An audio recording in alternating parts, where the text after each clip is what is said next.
We've got a lot to discuss, from Stephen Jones's comments and conversation with David Moore of the Dallas Morning News, multiple key updates on a variety of players on the Cowboys offseason.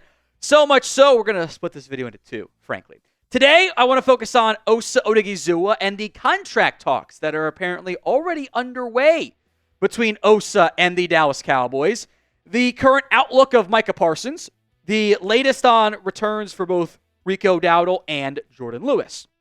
As mentioned, tomorrow morning, Tuesday morning, we'll have the additional comments made by Stephen Jones. There's just a lot to get into. I want to give each of it its own due time.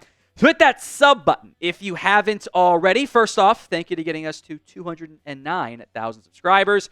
210K is the next number there. We will have Combine coverage for you as well. We will be at Indianapolis or in Indianapolis at the Combine. Hit that sub button so you don't miss out. Let's begin with this. The contract talks with Osa Odighizuwa have begun, per Stephen Jones. Now, the nitty-gritty of how far along those are, what the results are, I don't know. We'll see. Stephen Jones had this to say. We have had negotiations with Osa. I just think Osa is a really good football player. He is an important piece. As we've discussed previously, any Osa contract is going to be a tricky one.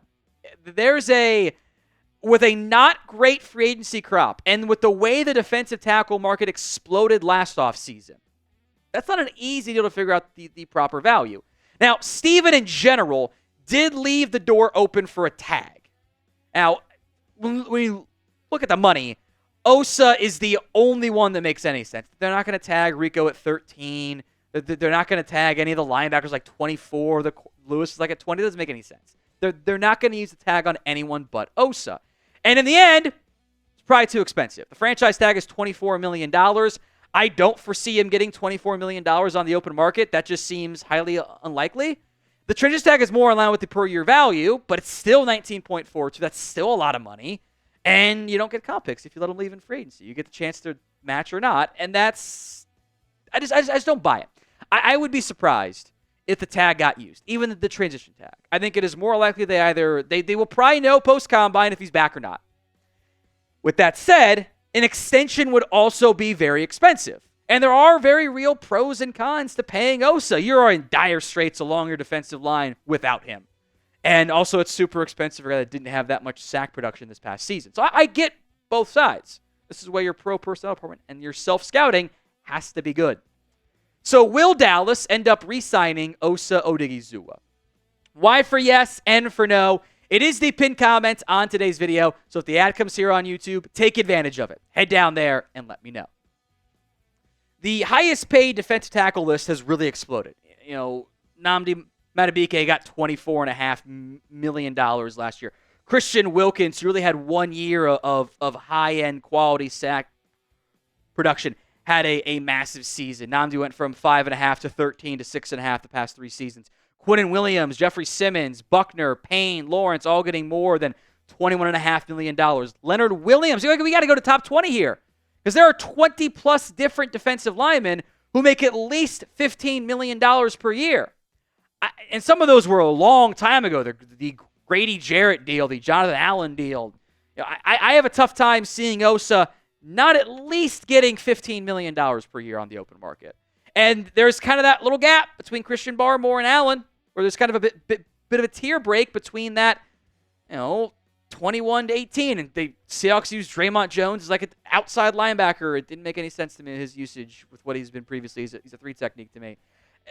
Hargrave's going to get cut, but there's money there. Interior pass rush depth is valuable. It's paid out. You get big money for being good at that. And in the end, whatever the decision is on Osa Odighizuwa, I think there's sizable risk involved for the Cowboys, no matter what way they end up playing this.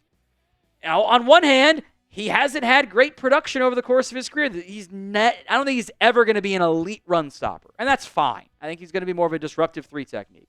And he was disruptive this year. The pressure numbers were really good. Led the NFL in quarterback hits, was top 10 in pressures from DT. That's really impactful. 4.5 sacks, you want more than that. But the overall tape, what we've seen over the course of Osa's career, and unlike previous years, was actually better in the second half than the first half of a season. That guy's got value at a position that historically doesn't have instant impacts. It takes a little bit there. But that's a lot of money to pay him for that amount. And you have no depth behind him. Like, if you lose Osa, you got Mozzie Smith. So you got to get 3 new defensive linemen in there probably. Even if you pay Osa, I kind of want to sign one and draft one still. That's dicey. So I don't have a great answer. I think there are pros and cons on both sides of this here, but they got to get this decision right. If they mess up the Osa call, it's going to really hurt the Dallas Cowboys defense. Today's show is made possible by PrizePicks. It is the best place to get real money sports action with over 10 million members and billions of dollars in awarded winnings. PrizePicks has made daily fantasy sports accessible to all. You pick more or less on at least 2 players for a shot to win up to 1,000 times your cash. Run your game all season long on PrizePicks. You come to 1,000 times your money on PrizePicks. It is the best place to get in on the action in sports in more than 30 states, including California, Texas, Georgia, and Florida. They also invented the Flex Play, which means if you get one wrong, you can still cash out. I am all in on the Luka Doncic revenge game more than everything. I think he's going to light up the Mavs. He had a good game last week. Good game again this coming week there. I think Kyrie will have some success against maybe shaky Lakers defense. And LeBron might take a bit of a back seat in this one and let Luka cook to an extent. So download the PrizePicks app today over at prizepicks.com/CLNS and use code CLNS to get $50 instantly after you play your first $5 lineup. Link will be in the comments section and the description of today's show. It's prizepicks.com/CLNS and use code CLNS to get $50 instantly after that first $5 lineup is played. Now, on the heels of the Osa conversation, Micah Parsons. Contract talks have not started, but Stephen Jones said they'd get underway soon. Maybe the combine, maybe after. I hope it's at the combine. Let's not be silly here. Let's prioritize this one. Because a smart NFL organization does everything in its power to get the Parsons deal done before free agency. That is what a smart NFL organization does. Are the Cowboys a smart organization? I don't know. I have to see it, right? The Cowboys do seem to have more urgency in general than last year. Starting stuff with Osa, not waiting until the combine fully. I'm sure they'll have more talks at the combine. I saw people mad like, oh, why are you prioritizing Osa versus Micah? You probably want to get it. You know what the Micah deal is going to look like. You probably want to get a better feel for what the Osa deal will truly look like. And technically speaking, the Osa contract expires first. So I'm fine actually talking to Osa first, as long as you also talk to Micah. I don't really care what order you're writing the checks in, so to speak, to pay your bills, as another analogy. You want to pay the water bill first before you pay the mortgage? Whatever. If the mortgage is due 2 weeks later, that's fine. As long as you also pay the mortgage on time, right?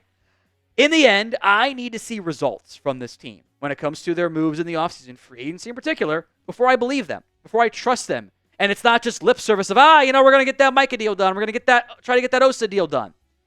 I have to see it. They should do some stuff this week because it's not a great free agency class in general. Pay your guys. You want to pay it. What do you think is the percent chance the Cowboys actually pay Micah Parsons before free agency, like a forward-thinking organization would? Let me know in the comments section of today's show. Let's talk Rico Dowdle here as well. Stephen Jones expressed interest again in the Cowboys re-signing Rico this offseason, which I have no real complaints about. Stephen saying, quote, Rico had a great year. He got most of his yards in half of a season once we got back committed to the run. I'm a big fan of Rico's. Again, I was impressed by Rico Dowdle down the stretch this year. I thought he had a far more success than even as someone who was like, I think, preseason, like, he is your best back by far. It's not even much of a conversation compared to Zeke. He was better than I thought he was going to be. Now, just Rico is not enough. He's a free agent. The other guys are Deuce Vaughn, Hunter Lipke, and Malik Davis.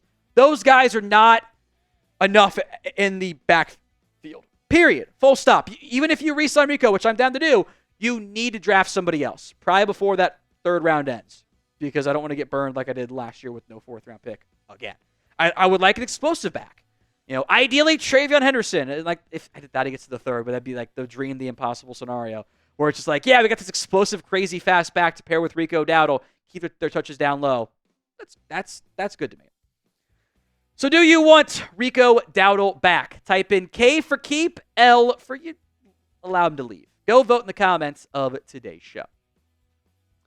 For me, an ideal move is to re-sign Rico fairly cheaply. It is a not great free agency crop that probably boosts the value, but it's such a strong draft crop, it probably pushes the value back down and deflates it a little bit.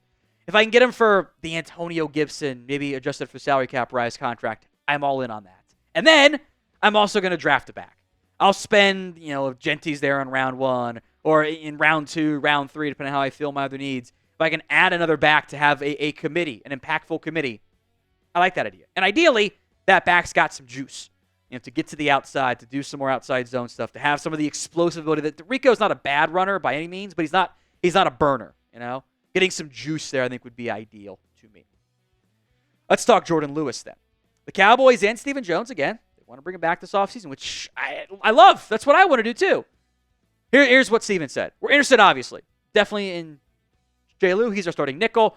We're interested in getting him back. I don't have the context for some of the lead-in questions. I almost wonder if David Moore asked Stephen, what are there players you want to bring back in particular? And I wonder if he went to J. Lou and Rico Dowdle, which is what I would do, too. I thought Lewis was awesome this year.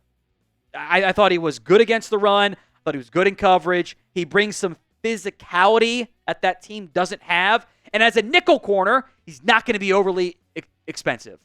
I would be shocked if that deal ballooned anywhere near above $10 million. I don't see that happening, especially given the fact that, again, there wasn't much interest in him last year. I think he's a bit undervalued, frankly. And if I bring back Jourdan Lewis, you feel better about your cornerback room. We'll see about Trayvon Diggs long term. I have questions there. Deron Bland, I would like to pay long term. Maybe you pay Bland as the Diggs book potentially comes off the books. We'll see.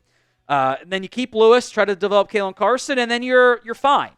At least top end of the quarterback depth chart. You can still probably add maybe a cheap vet or draft someone again too if the value ends up being right.